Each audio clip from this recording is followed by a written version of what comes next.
اللهم صل على محمد وعلى آل محمد كما صليت على إبراهيم وعلى آل إبراهيم إنك حميد مجيد. اللهم بارك على محمد وعلى آل محمد كما باركت على إبراهيم وعلى آل إبراهيم إنك حميد مجيد. أعوذ بالله من الشيطان الرجيم. بسم الله الرحمن الرحيم. ولا يحسبن الذين يبخلون بما آتاهم الله من فضله هو خيرا لهم بل هو شر لهم سيطوقون ما بخلوا به يوم القيامة ولله ميراث السماوات والأرض والله بما تعملون خبير. لقد سمع الله قول الذين قالوا إن الله فقير ونحن أغنياء سنكتب ما قالوا وقتلهم الأنبياء بغير حق ونقول ذوقوا عذاب الحريق. ہم غزوہ احد کے معاملات پڑھ رہے ہیں۔ آج کی آیت میں اللہ تعالیٰ نے اس چیپٹر کو مکمل کیا ہے۔ اللہ تعالیٰ نے مومنوں اور منافقوں کے معاملات کو خوب اچھی طرح سے واضح کیا۔ پچھلے سبق میں ہم نے پڑھا تھا کہ اللہ تعالیٰ نے فرمایا کہ میں چاہتا تھا کہ یہ واضح ہو جائے کہ کون مومن ہے اور کون منافق ہے۔ یہ تکلیف اس وجہ سے آئی، اور پھر اس موقع پہ جب جنگ و جدل کا معاملہ ہوتا ہے، جہاد کا موقع ہوتا ہے، تو مومنین پر ایک اور مرحلہ بھی آتا ہے جہاں پہ مومن اور منافق کی کلی کھل جاتی ہے، اور وہ ہے خرچ کرنے کا معاملہ، اللہ کے راستے میں خرچ کرنے کا معاملہ، فنڈ جمع کرانے کا معاملہ، کہ جہاد کے لیے مال جمع کروانا، اس کا حوصلہ مومن کو ملتا ہے، منافق کو نہیں ملتا۔ وجہ کیا ہے؟ مومن کو اس بات کا یقین ہے کہ وہ جو بھی خرچ کرے گا اللہ کے ہاں اس کو اس کا اجر مل جائے گا۔ منافق کو اس بات کی، اس اجر کی کوئی توقع، کوئی امید نہیں ہوتی، اس لیے وہ سمجھتا ہے کہ اس کا مال ضائع ہو جائے گا۔ تو یہ ایک مرحلہ ہوتا ہے منافق اور مومن کے امتیاز کا۔ اس آیت میں اللہ تعالیٰ بخل کرنے والوں کے متعلق واضح کر رہے ہیں کہ جو اللہ کے راستے میں خرچ کرتے ہوئے بخل کرتے ہیں، ولا یحسبن، اور نہ گمان کریں، سمجھیں، الذین، وہ لوگ، یبخلون، جو بخل کرتے ہیں، جو اللہ کے راہ میں مال خرچے وقت ہاتھ بند کرتے ہیں، بما آتاہم اللہ، جو بخل کرتے ہیں اس مال کے ساتھ جو اللہ نے انہیں دے رکھا، من فضل ہی، اپنے فضل میں سے، ہوا خیر لہم، کہ وہ ان کے لیے بہتر ہے۔ مطلب یہ کہ جو بخل کرنے والے لوگ ہیں وہ یہ نہ سمجھیں کہ انہوں نے بخل کر کے جو مال بچا لیا ہے وہ ان کے لیے بہتر ہے، یہ کوئی اچھا فیصلہ ہے۔ وہ یہ نہ سمجھیں کہ انہوں نے اللہ کے راہ میں خرچ کرنے کی بجائے جو مال بچا لیا ہے وہ ان کے کسی کام آئے گا یا وہ ان کی کوئی کامیابی ہے، ایسا نہیں ہے۔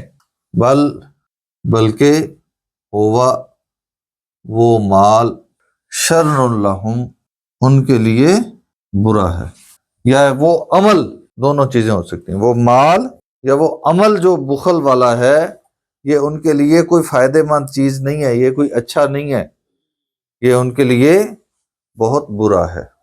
سیطوقون، سا ان قریب، یطوقون، توق پہنایا جائے گا، ما بخلوا بہی، اس مال کا جو انہوں نے بخل کیا، یوم القیامت، روز قیامت۔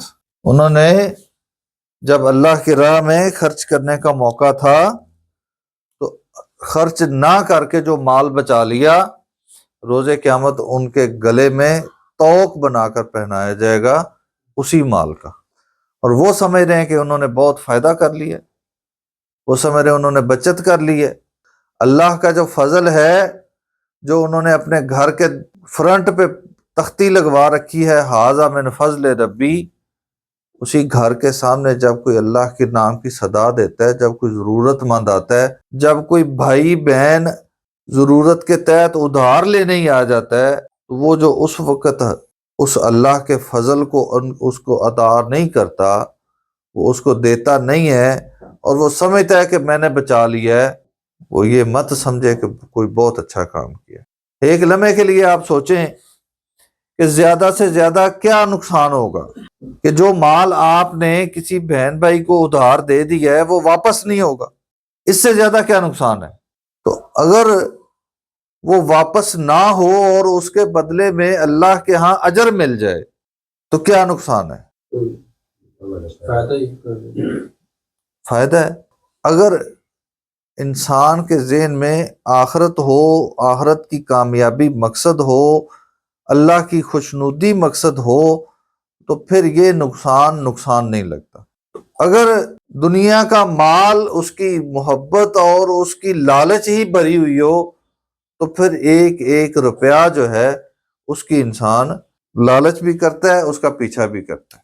تو اللہ تعالیٰ فرماتے ہیں کہ یہ جو مال جس کو تم اپنے آپ کو ذلت میں ڈال کے بچانے کی کوشش کر رہے ہو، یہ دراصل ہے کس کا؟ وَلِلَّهِ، اور اللہ ہی کے لیے ہے، میراث السماوات، آسمانوں، والارض، اور زمینوں کی وراثت، ملکیت، والارض، اور زمین کی۔ آسمان و زمین میں جو بھی مال ہے، جو بھی کوئی چیز ہے، وہ اصل میں کس کی ملکیت ہے؟ جو مال آج ہمارے پاس ہے وہ کل، گزرے ہوئے کل کسی اور کے پاس تھا جب ہم تھے ہی نہیں، اور جب اگلے چند سالوں میں ہم نہیں ہوں گے تو یہ مال کسی اور کے پاس ہوگا۔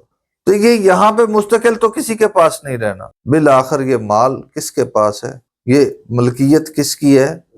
اللہ کی ہے۔ واللہ، اور اللہ تعالی بما تعملون خبیر، خبر رکھتا ہے ہر اس عمل کی جو تم کرتے ہو۔ اللہ کو تو معلوم ہے کہ آپ کے پاس گنجائش تھی یا نہیں تھی جب آپ نے واپس کیا، آپ کسی کی مدد کر سکتے تھے یا نہیں کر سکتے تھے۔ اس آدمی کو تو آپ جھوٹ بول کے تسلی دے لیں گے، جواب دے دیں گے، اللہ کو تو معلوم ہے۔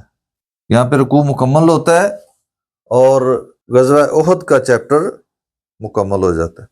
لقد سمع اللہ، البتہ تحقیق، سمع، سن لی، اللہ تعالیٰ نے، قول الذین، بات ان لوگوں کی، قالو، جنہوں نے کہا، ان اللہ، بے شک اللہ تعالی، فقیر، فقیر ہے، ونحن اغنیاء، اور ہم غنی ہیں۔ کہ جہاد کے لیے اللہ کی راہ میں مال مانگا جاتا ہے کہ اللہ کو ضرورت ہے، تو اس کا مطلب ہے نعوذ باللہ اللہ فقیر ہے اور ہم دینے والے ہیں تو ہم غنی ہیں۔ یہ رویہ کس کا ہو سکتا ہے؟ منافق کا، یہودیوں کا۔ ایک مومن کا یہ رویہ نہیں ہو سکتا کہ وہ اللہ کی راہ میں خرچ کرے اور وہ یہ سمجھے کہ میں دینے والی ذات ہوں، نعوذ باللہ۔ تو اللہ تعالیٰ فرما رہے ہیں سنکتب، ان قریب ہم لکھ لیں گے، ما قالو، جو انہوں نے، ان کی یہ بات بھولیں گے نہیں۔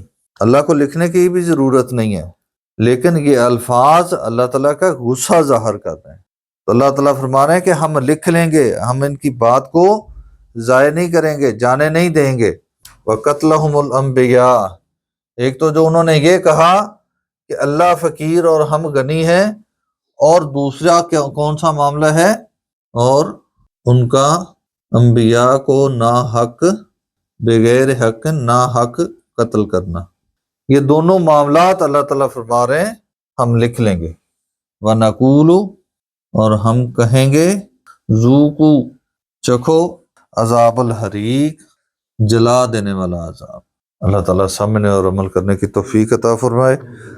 اللہ تعالیٰ اپنی جناب سے دیے ہوئے مال کو اللہ کے راہ میں خرچ کرنے کی توفیق عطا فرمائے۔